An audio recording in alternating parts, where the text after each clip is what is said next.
warm welcome to State of Business on Art Television. I'm Hishain Ali. Let's have a look at the headlines first. Economic expert laments over the dearth of entrepreneurs and businesses in the country. A new roadmap for Sri Lanka launched by the Survey Department of Sri Lanka. News in detail. Economic expert and Colombo University Senior Professor H.D. Karunaratne stresses that one of the reasons for our economy to be lagged behind is the serious dearth of entrepreneurs and businesses in the country. He made these observations addressing a public lecture titled Entrepreneurial Thinking and Public Sector Reforms, the Way Forward, which was held at the Center for Banking last week.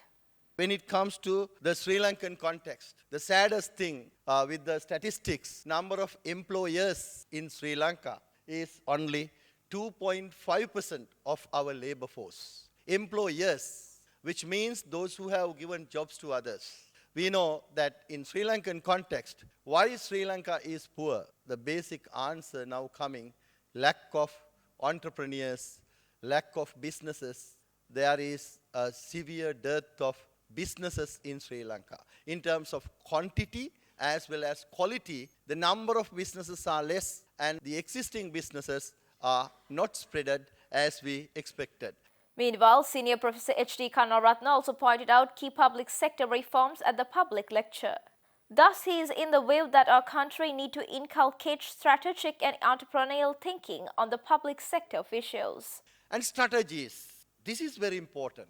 The formulating strategies. This was the main role of public sector institutions and the government in East Asian countries. We know that one of the important publication came out from the World Bank in 1993, the East Asian Economic Miracle Book, that they clearly mentioned that high quality public servant and their direction towards the export growth for these private sector investors led to the development of the country. So that both we are using, actually, we have, of course, public sector. We get the first classes and second uppers from universities. High quality public sector we are having. But strategic thinking, entrepreneurial thinking, are we inculcating for public sector officers, public sector employees? This is very important thing. We need to think in strategic way after 5 years, after 10 years, where will be our department, what we can do, and how these changes taking place. This strategic thinking is kind of a lacking thing in the context of when you think the East Asian world.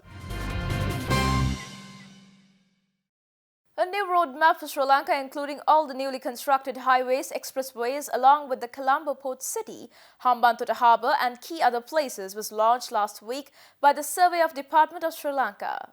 Now we are publishing the 8th edition, newly edition this year, and it has a lot of new features with all the new developments such as Port City and this Hambantota Port and all the highways, Southern Highway and the Central Highways, and we have included all the police stations, hospitals and whatever the things, recreation places which are important for the travelers. This map will be available in the mid of February because we have not sent it and we have to go for litho printing, and we will be sending this map.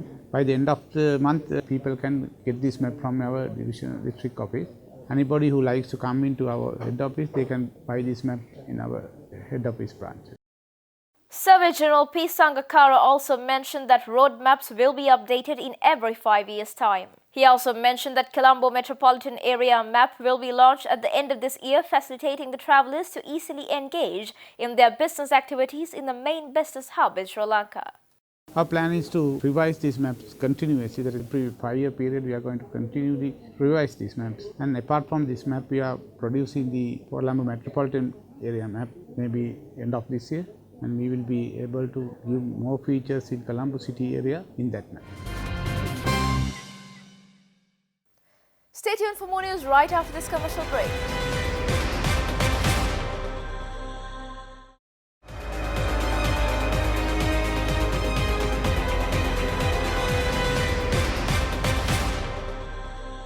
Welcome back after the break. The Export Development Board announces that it has exported nearly $16 billion of goods and services last year, achieving 87% of the revised target of $18.5 billion. This was announced at a media briefing held last week. In 2019, we exported $16.1 billion of goods and services from our country, which is a marginal increase year on year. Service exports, which is part of the $16.1 billion, have shown a relatively decent increase year on year of almost 5%, whereas the merchandise exports have shown almost no growth. In 2019, we've achieved 87% of the budget we've set for the year. Sri Lanka's major export markets are the US, almost at $3 billion, UK, just under $1 billion, India, $759 million, Germany, $646 million, and Italy at $500 million. The main export regions, which is quite important for you all to know, so you understand who our trading partners are. Number one, which is the European bloc, almost at $3.5 billion. US followed, almost at $3.1 billion, and then South Asia. If I look at the statistics in the region, regretfully, we performed very poorly. India has exported $323 billion. Singapore, $441 billion. Vietnam, $242 billion. Thailand, $249 billion. In comparison, Sri Lanka was $16.1 billion. EDB Chairman Prabhash Subasinghe also noted that Sri Lanka need to increase its exports in the Asian region, considering the fact that the highest growth rate is recorded in Asia. It has been in discussion now for quite a few years. So I'm hoping that we could finish this in the next 12 to 18 months, because China is a very important market for us. So we need preferential trade access. And the ASEAN agreement is something I would like to address. It's not something we have not even started discussion. But that's something we would need in the future for us to grow our exports in Asia. If you see, our biggest trading blocs today are the US and the European Union. But we are not trading actively in Asia. We need to increase our exports in Asia because Asia is where the highest growth is.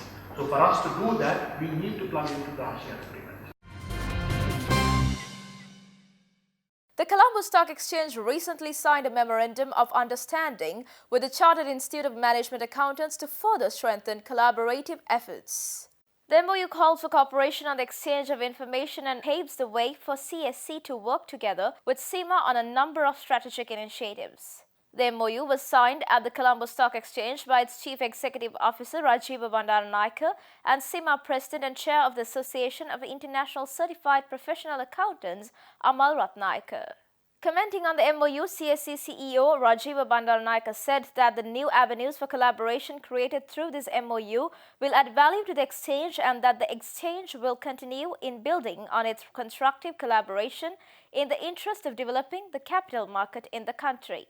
CIMA President and Chair of the Association of International Certified Professional Accountants Amal Ratnaike said that this initiative with CSC will help businesses, organizations and the economy in Sri Lanka, especially in these times of extraordinary technological change.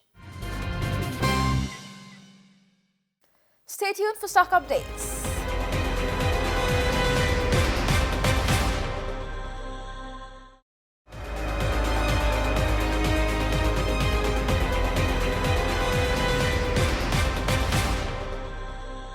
Welcome back after the break. Trading at Colombo Stock Exchange ended on a positive note today.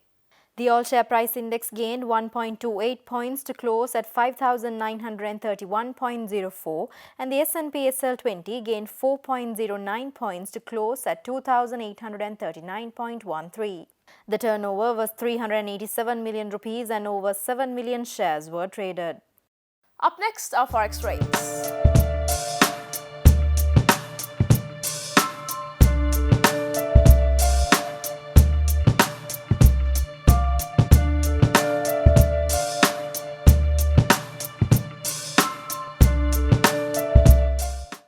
That's all news for today. Send us your views and comments via email address and our hotline.